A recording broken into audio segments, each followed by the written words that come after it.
Hey YouTube, today I want to show you my 1949 3600 Chevy pickup truck. It's new to us, but definitely not new to the world. Now you ask, Nick, you're a general contractor and finish carpenter. How on earth is this for your business? Well friends, it's for advertising and a sweet, sweet tax write-off. The signage on this truck is going to advertise my general contracting business. Starting out, we were just doing finished carpentry, but now we're going to the next phase of doing general contracting, focusing mostly on finishing basements. Today I'm going to be adding signage here, here, here, and maybe here. I don't know. Let me know in the comments below if that's too much or if that'd be good.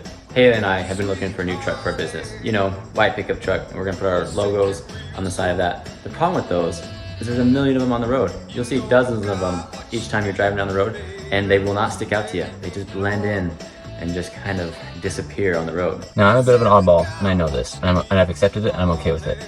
But whenever I see a classic truck driving down the road, I always want to look at it. So our thought was, why not buy a classic truck for advertising? Because people are going to want to look at it anyways, and when they look at it, then they'll see our stickers and know what we do for business. Who wouldn't want to look at a classic truck driving down the road?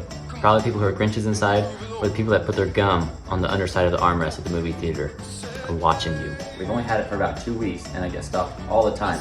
People wanting to talk to me about it. So I'm confident and hopeful that this will work.